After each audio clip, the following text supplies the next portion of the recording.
Hello everyone, उम्मीद है बेटा कि आपका पीएबीडी का पेपर बहुत अच्छा रहा होगा। ठीक है, चलो हम क्वेश्चन शुरू करते हैं। हमें ना पहले क्वेश्चन में क्या गिवन है, सक्सेसिव आयोनाइजेशन एंथैल्पी, मतलब फर्स्ट सेकंड थर्ड ऐसे करके गिवन है। वैल्यूज में देखते जाओ तो फर्स्ट ये सेकंड और ये थर्ड, फर्स्ट से सेकंड में जाते हो तो उतना डिफरेंस नहीं है, बट सेकंड से थर्ड में जब तुम जा रहे हो ना तो ह्यूज डिफरेंस तुमको देखने को मिल रहा है। अब ह्यूज डिफरेंस आना उसका मतलब कहीं ना कहीं सेकंड इलेक्ट्रॉन रिमूव हुआ, उसके बाद नोबल गैस कन्फिगरेशन अचीव हो रहा है, स्टेबल कन्फिगरेशन अचीव हो रहा है। ये चीज़ कब पॉसिबल होती है, जब हमारे पास जो एलिमेंट है वो ग्रुप 2 का रहता है। तो क्या ऑप्शन आना चाहिए, MCl2, तभी तो वैलेंसी उतनी रहेगी ना कि ये M2+ है और ये Cl-, तो अपना पॉसिबल फॉर्मूला क्या होना चाहिए, MCl2। करेक्ट ऑर्डर आपको साइज का बताना है ऑक्सीजन के लिए। ठीक है, अब सिंपल सी बात है, अनायन की साइज ज़्यादा होती है पेरेंट आयन से और कैटायन की कम रहती है, तो ऑप्शन क्या आएगा, ऑप्शन डी। इलेक्ट्रोनेगेटिविटी का ऑर्डर आपको बताना है। अब carbon, silicon, nitrogen and phosphorus, ये क्या होता है, दिस इज ग्रुप 14 और ये वाला अपना कौन सा हो जाएगा, ग्रुप 15। ठीक है, अब 14 और 15 में अब अक्रॉस अ पीरियड, ये फर्स्ट पीरियड है, अक्रॉस अ पीरियड इलेक्ट्रोनेगेटिविटी क्या होती है, बढ़ती जाती है। ठीक है, तो नाइट्रोजन की सबसे ज़्यादा आएगी, उसके बाद किसकी आनी चाहिए, कार्बन की। अब नीचे हम जा रहे हैं सेकेंड पीरियड में, अक्रॉस अ पीरियड बढ़ती जा रही है, तो पहले क्या आना चाहिए, फॉस्फोरस की ज़्यादा होनी चाहिए और फिर क्या होना चाहिए, सिलिकॉन की सबसे कम होनी चाहिए। तो कौन सा ऑप्शन आएगा, ऑप्शन डी। ठीक है, इलेक्ट्रोनेगेटिविटी हमें 2 एलिमेंट्स की गिवन है, 0.7 एंड 3। आपको नेचर ऑफ बॉन्ड प्रिडिक्ट करना है, क्या होना चाहिए। इलेक्ट्रोनेगेटिविटी में अच्छा खासा डिफरेंस तो दिख रहा है, जब इलेक्ट्रोनेगेटिविटी में अच्छा खासा डिफरेंस होता है तो बॉन्ड कैसा बनता है, आयोनिक बॉन्ड बनेगा। ठीक है, हमें यहाँ पर क्या गिवन है, हमें एटॉमिक नंबर्स गिवन है और एटॉमिक नंबर्स के लिए हमको ना यहाँ पर अब चेक करना पड़ेगा कि एलिमेंट जो है वो कौन से ब्लॉक से बिलोंग करता है। ठीक है, अब ये इनको देखोगे ना, सी और डी वाले को, तो 57 तो आपको ऑलरेडी पता है कि ये लैंथेनम होता है। अब लैंथेनम है उसका मतलब ये कौन सा ब्लॉक होना चाहिए, डी ब्लॉक का होना चाहिए। ठीक है, और 60 अगर देखोगे तो 60 मतलब किसके बीच में गिरा, 58 to 71, और 58 to 71 वाले जो होते हैं वो क्या होते हैं, लेंथनाइड्स होते हैं, एफ ब्लॉक के एलिमेंट्स हैं। ठीक है, तो 60 वाला जो है वो कहाँ पर आने वाला है, एफ ब्लॉक में आएगा। ठीक है, तो डी में 4 होना चाहिए, सी में 3 होना चाहिए। ऐसे वाले ऑप्शंस अगर हम देखें तो हमारे पास 2 ऑप्शंस है, ये हम निकाल देते हैं।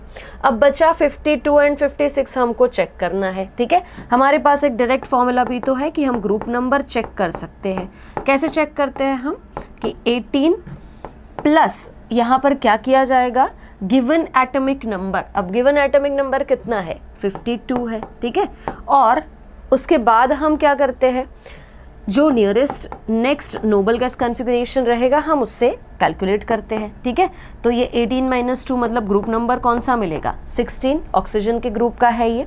ठीक है, अब ऑक्सीजन के ग्रुप का है, दैट मीन्स कि ये कौन सा एलिमेंट होना चाहिए, पी ब्लॉक वाला होना चाहिए।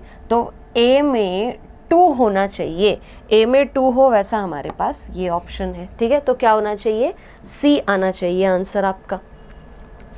आपको इनकरेक्ट स्टेटमेंट मार्क करना है। ठीक है, second period contain 8 elements, yes बिल्कुल। थर्ड पीरियड जो है उसमें 18 एलिमेंट्स होते हैं, नहीं उसमें 8 ही होते हैं, तो हमारा ऑप्शन कौन सा आ जाएगा, ऑप्शन बी। ठीक है, फर्स्ट पीरियड में तो हाँ पता है ना, 2 नॉन मेटल्स होते हैं, हाइड्रोजन एंड हीलियम, और पी ब्लॉक में metal, non metals and metalloids होते हैं, right. Ionic bond most likely okay कब बनता है, हमें वो चीज़ बतानी है ना। अब आयोनिक बॉन्ड का फॉर्मेशन कब होता है, आयोनाइजेशन एनर्जी और इलेक्ट्रॉन गेन एंथैल्पी दोनों देखना पड़ेगा, बट ये पता है कि ए और बी में अगर तुमको चेक करना है तो ये वाला अनायन बन रहा है, ये वाला कैटायन है, तो इसकी जो आयोनाइजेशन एनर्जी है, मतलब इसमें से अगर इलेक्ट्रॉन निकालना है तो कम एनर्जी सप्लाई करनी पड़े वैसा वाला हमें ढूंढना पड़ेगा। ठीक है, आयोनाइजेशन एनर्जी कैसी होनी चाहिए, लो। और जब हम इलेक्ट्रॉन गेन एंथैल्पी की बात करते हैं ना, तो इलेक्ट्रॉन गेन एंथैल्पी मतलब वो तो एक्स्ट्रा इलेक्ट्रॉन ऐड किया, उसके बाद कितनी एनर्जी रिलीज हो रही है, मतलब ज़्यादा स्टेबिलिटी की ओर बढ़ता हुआ जा रहा है ना, तो इलेक्ट्रॉन गेन एंथैल्पी कैसी होनी चाहिए, हाई होनी चाहिए, आयोनाइजेशन एंथैल्पी कैसी होनी चाहिए, लो होनी चाहिए। कौन सा वाला ऑप्शन मार्क करेंगे हम, option B. Which of the following hydride does not show reducing property, ठीक है, आपको रिड्यूसिंग प्रॉपर्टी के लिए बताना है। अब यहाँ देखोगे तो ये ग्रुप 16 के हाइड्राइड्स है, H2O, H2S और H2TE। अब रिड्यूसिंग प्रॉपर्टी की बात हमको करनी होती है, जैसे जैसे हम डाउन द ग्रुप जाते हैं ना, तो इनकी जो स्टेबिलिटी है वो स्टेबिलिटी क्या होती हुई जा रही है, डिक्रीज होते हुए जा रही है। दैट मीन्स हम क्या बोलेंगे कि हाइड्रोजन को डोनेट करने की इनकी जो एबिलिटी है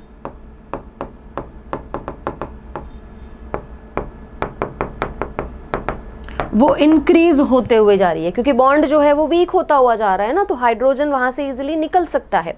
सो हाइड्रोजन डोनेटिंग एबिलिटी क्या हो रही है, हाइड्रोजन डोनेटिंग एबिलिटी इंक्रीज हो रही है। दैट मीन्स कि यहाँ इनका रिड्यूसिंग नेचर, मतलब किसी और को रिड्यूस करने की उनकी कैपेबिलिटी जो है वो क्या होती हुई जा रही है, इंक्रीज होते हुए जा रही है। तो यहाँ से सबसे अच्छे में जैसे जैसे डाउन द ग्रुप जाओगे वो रिड्यूसिंग कैरेक्टर तो बढ़ता हुआ जा रहा है ना। कौन सा ऐसा है जो ये चीज़ नहीं कर सकता, H2O ये चीज़ नहीं कर सकता, क्योंकि ये कंपैरेटिवली ज़्यादा स्टेबल भी हो जाएगा, ठीक है। तो उसके लिए ये रिड्यूसिंग कैरेक्टर वाली प्रॉपर्टी पॉसिबल नहीं है।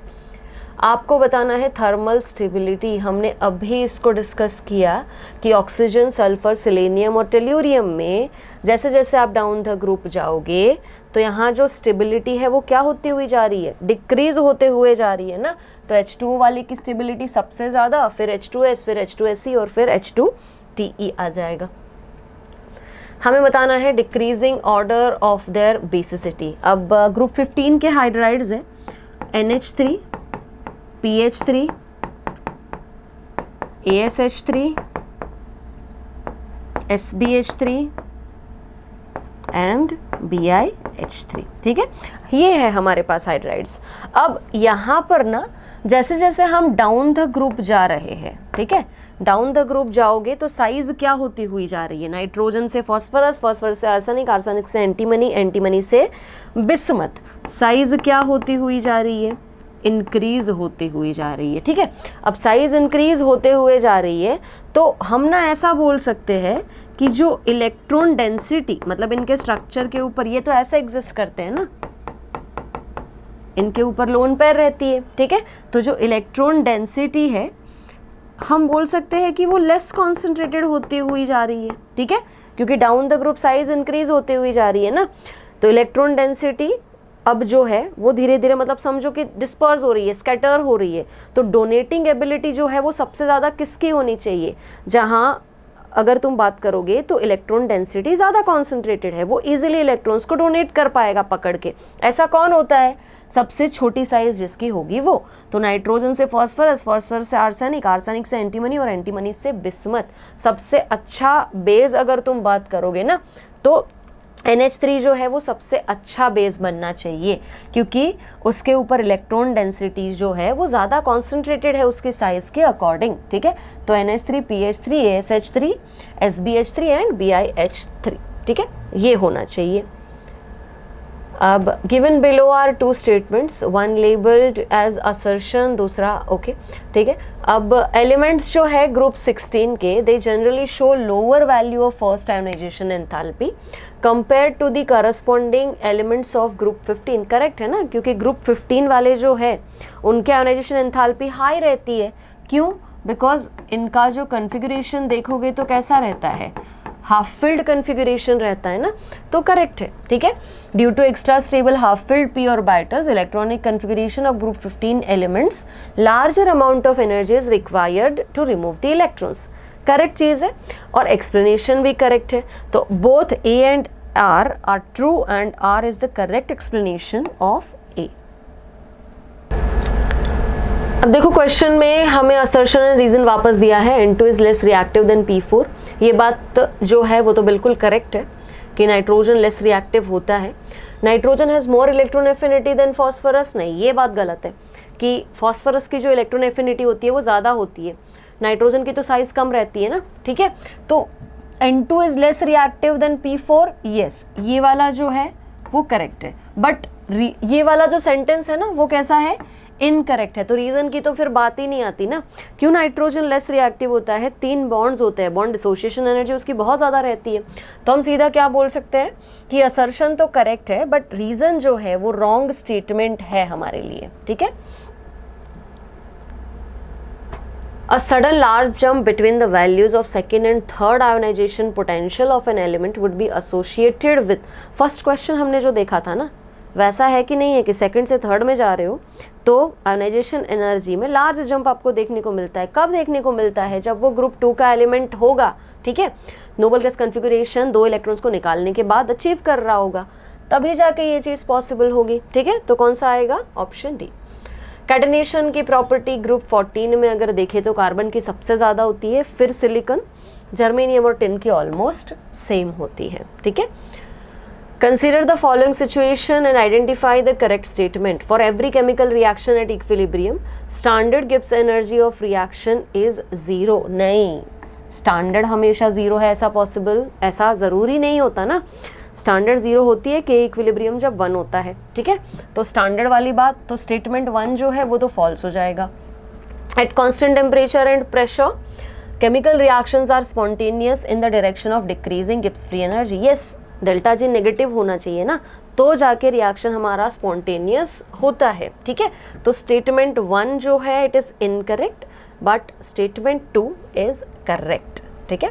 Statement 1 is incorrect, statement 2 is correct.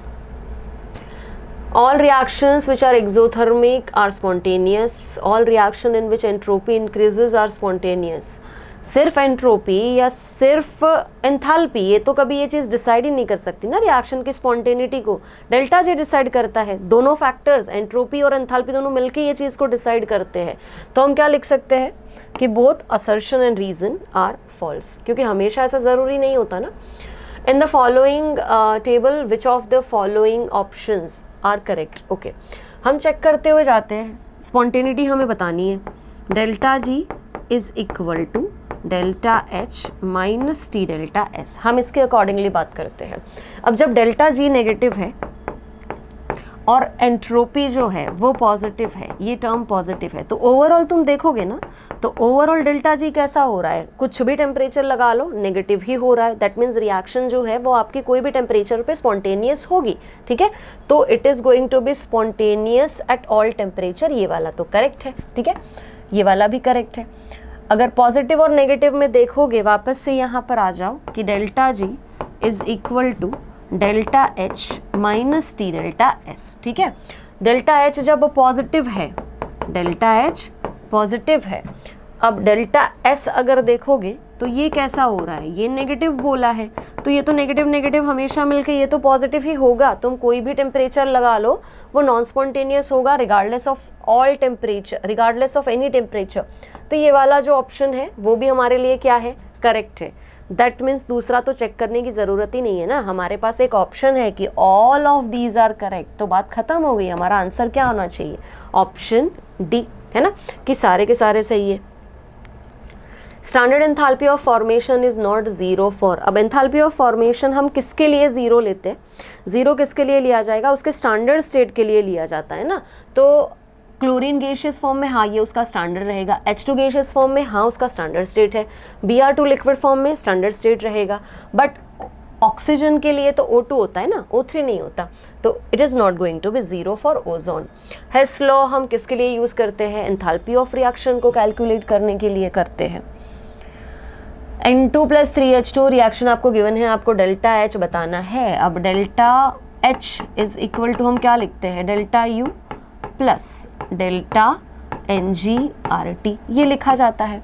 अब तुम डेल्टा U की जब बात करें तो डेल्टा U लिखे या E लिखे, क्या ही फ़र्क पड़ता है, ठीक है। अब डेल्टा Ng हमको बोला है, तो Ng मतलब प्रोडक्ट्स माइनस रिएक्टेंट्स करना पड़ेगा, और वो भी गैसियस, तो 2 और ये 3 और ये 1, मतलब 2 - 4 करना पड़ेगा। 2 - 4 मतलब ये क्या हो जाएगा, ठीक है, 2 - 4 है तो -2RT होना चाहिए अपना, ठीक है, ये क्या होना चाहिए, -2RT, ठीक है। तो अपना आंसर क्या आएगा, डेल्टा E -2RT होना चाहिए 65 में, ठीक है, option B.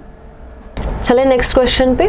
The following reactions carried out in open vessel, कौन से के लिए delta H is equal to delta U होगा? ऑब्वियस है ना, जहाँ delta N G is equal to 0 होगा वहाँ डेल्टा एच और डेल्टा यू बराबर होंगे। कौन से इक्वेशन में हो रहा है चेक करो। ये 2, ये सारे गैसेस है 2 - 1, तो यहाँ डेल्टा एन जी की कोई ना कोई वैल्यू है। इस वाले में देखोगे तो भी डेल्टा एन जी की कोई ना कोई वैल्यू है। ये वाला तो अभी हमने किया -2 आ रहा था, कौन सा आएगा? इस तरफ भी 2 है गैसियस मोल और इस तरफ भी कितना है गैसियस मोल? 2। ठीक है, तो डेल्टा एन जी क्या हो जाएगा? 0 हो जाएगा। डेल्टा एस कौन से वाले के लिए आपको पॉजिटिव मिलेगा? एंट्रोपी बढ़ती हुई होनी चाहिए। ये तो लिक्विड से सॉलिड है ना, तो एंट्रोपी तो कम हो रही है, नेगेटिव आएगा। 3 मोल गैसेस, 3 मोल था 2 मोल में कन्वर्ट हो गया, ठीक है, तो यहाँ पर भी कम आएगा, एंट्रोपी डिक्रीज हो रही है। लिक्विड से गैसियस स्टेट में जाना, बिल्कुल यहाँ पर एंट्रोपी बढ़ रही है, डेल्टा एस क्या आ जाएगा? पॉजिटिव आ जाएगा। अब फॉर्मेशन एंथैल्पी के लिए मिथेनॉल है हमारे पास, ठीक है, तो उसका केमिकल इक्वेशन क्या बनना चाहिए? मिथेनॉल क्या होता है? CH3OH। एक तो कौन से स्टेट में रहता है? लिक्विड स्टेट में। हमें इसको बनाना है तो फॉर्मेशन के लिए हम क्या लिखते हैं? कार्बन, एक तो उसका स्टैंडर्ड फॉर्म लिखा जाएगा ग्रेफाइट, ठीक है। 4 हाइड्रोजन है हमारे पास, पर वो H2 का फॉर्म होना चाहिए, तो 2H2 होना चाहिए।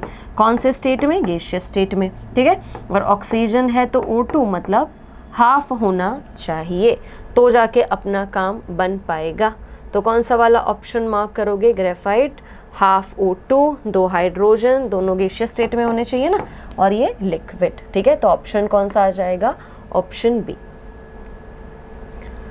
फॉर द गिवन रिएक्शन आपको बताना है कौन सी कंडीशंस करेक्ट है। एक तो डेल्टा एच और डेल्टा एस आपको बताना है। एंट्रोपी की तो हम बात कर ही लेते हैं, क्योंकि यहाँ पर देखो ना, ये 1 मोल था गैसियस स्टेट, और इधर जाके अगर तुम चेक कर रहे हो तो जो एंट्रोपी है ना,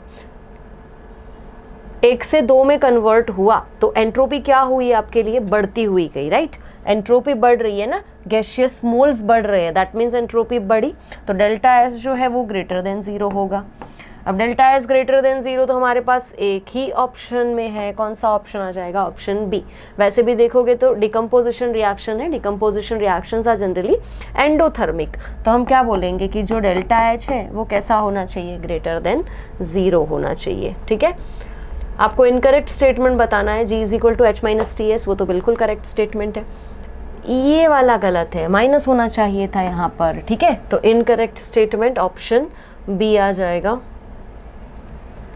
open system, close system, isolated system, हमें क्या बताना है? मैच करते हुए जाना है, ठीक है। ओपन सिस्टम में क्या होता है? हीट एंड मैटर दोनों एक्सचेंज हो सकते हैं, तो P में ना 2 आना चाहिए। अब P में 2 है, ऐसे 2 ऑप्शन है हमारे पास।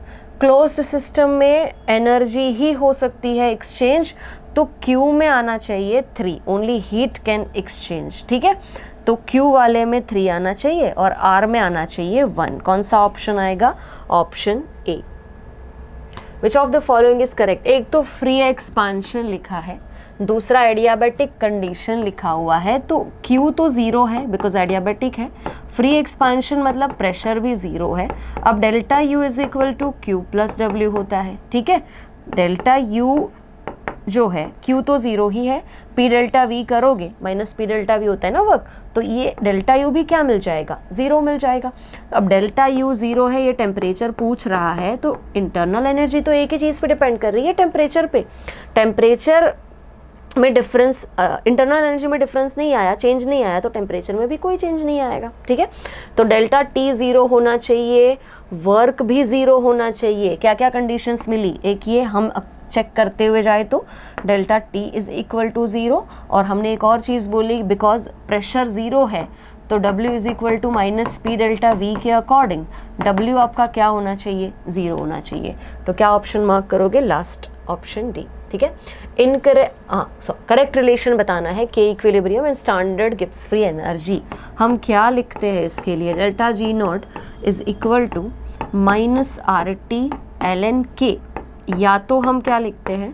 Delta G0 = -2.303 RT log K लिखा जाएगा, ठीक है। तो पॉजिटिव वाले ऑप्शन तो वैसे ही हटा दो। अब बचा क्या है? लॉग लिखा हुआ है 2.303, फिर कहाँ गया, वो तो नहीं है, तो ये वाला लास्ट ऑप्शन हमारा आ जाएगा। ठीक है, if delta G naught is zero for a reaction, अब स्टैंडर्ड गिब्स फ्री एनर्जी हमको ज़ीरो कब मिलती है, यही इक्वेशन तो था कि delta G naught is equal to minus R T L N K. Delta G naught is equal to zero कब, when K equilibrium is equal to 1, तभी तो ये वैल्यू पूरी ज़ीरो गिर जाएगी ना, है ना। माइनस 2.303 आर टी लॉग के लिखोगे तो भी log 1 इज इक्वल टू क्या हो जाएगा, ज़ीरो हो जाएगा। ठीक है, तो के इक्विलिब्रियम जब 1 होगा, स्टैंडर्ड गिब्स फ्री एनर्जी क्या हो जाएगी, ज़ीरो हो जाएगी। रिएक्शंस हमको गिवन है, हेस लॉ से क्वेश्चन आ गया। ठीक है, अब देखो 2 इक्वेशंस गिवन है और फाइनल ये अपनी टारगेट इक्वेशन है, कुछ है नहीं, सीधा देखोगे तो भी पता चल जाएगा कि हमें क्या चाहिए, CO2 बनाना है। ठीक है, ग्रेफाइट है, एडिशन करोगे सीधा तो ही CO क्या हो जाएगा, कैंसिल हो जाएगा, रिएक्शन क्या बन जाएगी, C graphite plus O2 gives CO2। अब वही रिएक्शन तो हमसे मांगी है, तो हमें कुछ करना ही नहीं है, हमें ये दोनों का क्या करना है, सिर्फ एडिशन करना है, तो जाके तुमको एंथैल्पी चेंज मिल जाएगा। कितना आ जाएगा, माइनस 393.7 किलो जूल। ठीक है, option B. What will be the work done by 3 mole of an ideal gas when it expands spontaneously in a vacuum? देखो इतनी सारी चीज़ बोल दी, उसके बाद लास्ट में एक चीज़ बता दी, वैक्यूम है, प्रेशर ज़ीरो हो गया, तो वर्क डन क्या हो जाएगा, ज़ीरो हो जाएगा हमारे लिए। ठीक है, What is the unit of entropy? Unit of entropy अगर देखना है क्या होता है, हम क्या लिखते हैं, entropy is equal to Q/T लिखा जाता है ना, उसका मतलब कैलोरी पर केल्विन हो जाएगा। ठीक है, enthalpy of formation of ammonia at 298 kelvin is given as, okay, enthalpy हमको गिवन है, दिस इज फॉर 1 मोल। ठीक है, पर मोल हमको पूछा गया, बोला गया है विच ऑफ द फॉलोइंग इक्वेशन। अब 1 मोल के लिए एंथैल्पी ऑफ फॉर्मेशन हम लिखते कैसे हैं, NH3। ठीक है, स्टैंडर्ड स्टेट से आना चाहिए, तो NH3 एक तो गैसियस स्टेट में होना चाहिए, N2 भी गैसियस स्टेट में, H2 भी कौन से स्टेट में होना चाहिए, गैसियस स्टेट में होना चाहिए। ठीक है, NH3 है मतलब ये हाफ हो जाएगा और ये हो जाएगा 3/2, तो जाके हम पकड़ सकते हैं कौन सा वाला आना चाहिए, NH3 आपका गैस होना चाहिए, half N2 plus 3/2 H2 gives NH3, तो जाके यहाँ तो लिक्विड है ना, तो ये वाला ऑप्शन हम मार्क नहीं कर सकते। ठीक है, option A. Out of the boiling point, entropy, pH and EMF of a cell, आपको इंटेंसिव प्रॉपर्टी बतानी है। अब सिर्फ ये वाली चीज़ जो है ना वही एक्सटेंसिव है, बाकी की तीनों ऐसी है। बॉइलिंग पॉइंट को भी क्वांटिटी से फ़र्क नहीं पड़ने वाला, ना pH को फ़र्क पड़ने वाला है, pH चेक करना होता है तो भी हम ड्रॉप लेके ही चेक करते हैं, एंड EMF पोटेंशियल को भी कोई फ़र्क नहीं पड़ने वाला है। ठीक है, तो आपको इंटेंसिव बतानी है, तो 1, 3 एंड 4 इंटेंसिव प्रॉपर्टीज़ हो जाएगी। In which of the following process work is independent of path, ये तो हम ऐसे बता सकते हैं ना कि delta U is equal to क्या हो जाएगा, Q+W है। अब Q+W है तो आइसोथर्मल में तो डेल्टा U ही ज़ीरो हो जाएगा, तो वो चीज़ नहीं होने वाली, क्योंकि Q और W दोनों ही आपको पता है कि पाथ फंक्शंस है। आइसोकोरिक अगर करोगे तो फिर यहाँ पर W ज़ीरो हो जाएगा, तो भी वो चीज़ नहीं आने वाली। अगर तुमने एडियाबैटिक कंडीशन रखी Q is equal to zero, तो जाके बिल्कुल होगा कि वर्क जो है वो डेल्टा U के बराबर, और डेल्टा U क्या होता है, स्टेट फंक्शन है। ठीक है, कौन सी कंडीशन में आ जाएगा, एडियाबैटिक कंडीशन में आएगा। When the egg is boiled, वहाँ पर हमको क्या देखने को मिलता है, अब एग जब बॉयल होता है ना तो वहाँ पर होता क्या है, डीनेचुरेशन ऑफ प्रोटीन हो रहा है ना। तो पहले ऑर्डर्ड स्ट्रक्चर था उसका, तुमने उसको बॉयल किया तो तुमने बेसिकली उस स्ट्रक्चर को तोड़ा है, वो ऑर्डर्ड स्ट्रक्चर को डिसऑर्डर्ड वाले फॉर्म में तुम लेके गए हो, तो एंट्रोपी क्या होती है, वहाँ पे बढ़ती है, इंक्रीज इन डिसऑर्डर हो जाएगा। In which of the following case entropy decreases, अब डिक्रीजेस बोला है, सॉलिड से लिक्विड में जाना एंट्रोपी बढ़ती है, एक्सपांशन में एंट्रोपी बढ़ती है, क्रिस्टल्स डिसॉल्व होंगे एंट्रोपी बढ़ेगी, पॉलीमराइजेशन में एंट्रोपी डिक्रीज होती है। A gas is allowed to expand under reversible adiabatic conditions, अब रिवर्सिबल एडियाबैटिक कंडीशंस है तो हमने देखा था कि डेल्टा S जो है वो किसके बराबर हो जाता है, एडियाबैटिक कंडीशन है ना, हम S इज इक्वल टू क्या लिखते हैं, Q/T, Q ही ज़ीरो हो गया तो एंट्रोपी चेंज क्या हो जाएगा, zero, delta S is equal to क्या मिलेगा, zero. Which of the following values heat of formation आपको गिवन है, प्रोडक्ट आपका लीस्ट स्टेबल कब बनेगा? फॉर्मेशन हो रहा है, फॉर्मेशन मतलब कि जब एनर्जी रिलीज हो रही है ना तो जाके वो प्रोडक्ट ज़्यादा स्टेबल बनती है हमारे लिए, ठीक है। सब में देखो एनर्जी जो है अगर हम बात करें तो ये दोनों में तो एनर्जी रिलीज हो रही है, दैट मीन्स कि वो प्रोडक्ट जो है वो रिएक्टेंट से ज़्यादा स्टेबल है, एक्सोथर्मिक रिएक्शन है। अब ये दोनों ऐसी है नीचे वाली जो एंडोथर्मिक है, और एंडोथर्मिक में भी इसकी वैल्यू ज़्यादा है, तो ये वाला जो है वो हमारा लीस्ट स्टेबल होना चाहिए कि इतनी एनर्जी ज़्यादा कैरी करके वो रख रहा है, ठीक है। एंथैल्पी चेंज ऑफ कंबशन हमेशा कैसे रहता है? मोस्टली लेस देन 0 रहेगा। The first electron gain enthalpy of oxygen is -141। Second electron gain enthalpy positive ही रहती है। क्यों?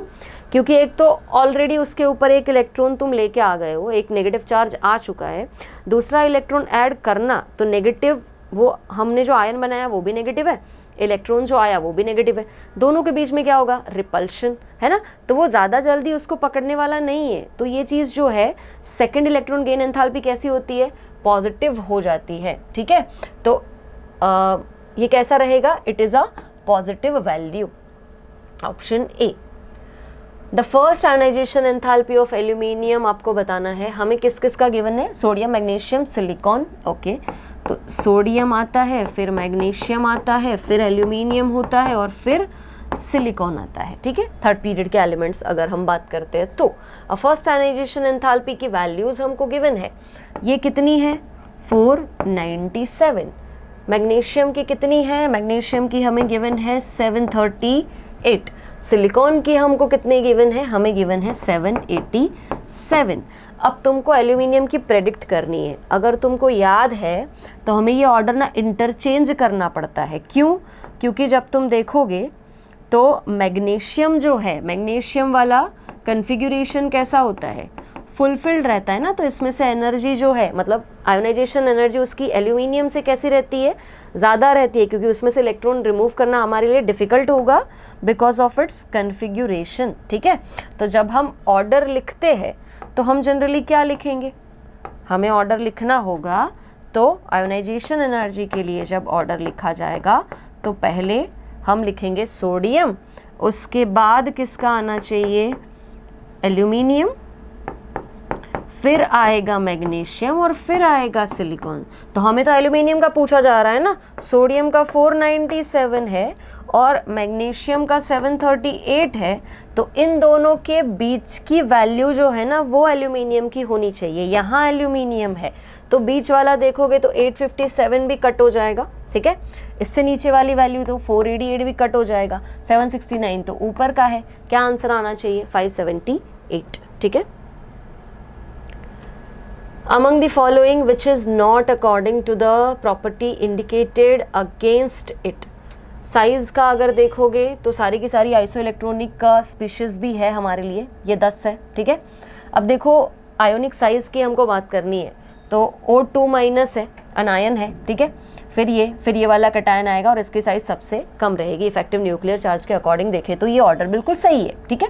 अब इसमें देखोगे इलेक्ट्रॉन गेन एंथैल्पी बिल्कुल करेक्ट हमको गिवन है, क्योंकि फ्लोरीन और क्लोरीन में फ्लोरीन की इलेक्ट्रॉन गेन एंथैल्पी कम रहती है because of its smaller size, है ना। तो वो इलेक्ट्रॉन्स को थोड़ा रिपल करता है ना, क्योंकि ऑलरेडी इलेक्ट्रॉन डेंसिटी उसके ऊपर ज़्यादा है, तुम एक और एक्स्ट्रा इलेक्ट्रॉन उसके ऊपर ऐड करने जा रहे हो, तो ये ऑर्डर भी बिल्कुल करेक्ट है।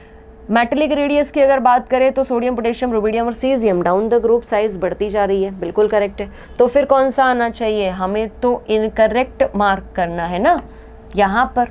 क्यों? क्योंकि ऑब्वियस है, देखो तो नाइट्रोजन और ऑक्सीजन, नाइट्रोजन वाला देखोगे तो नाइट्रोजन कैसा कन्फिगरेशन है? हाफ फिल्ड है। तो ऑक्सीजन जो है, मतलब हमारा एक्चुअल ऑर्डर क्या होना चाहिए? ऑक्सीजन को पहले होना चाहिए ना, ठीक है। नाइट्रोजन की आयोनाइजेशन एंथैल्पी इस वाले में सबसे ज़्यादा होनी चाहिए। Why only xenon can form compounds with fluorine among noble gases? क्यों? Because of its larger size, ठीक है ना।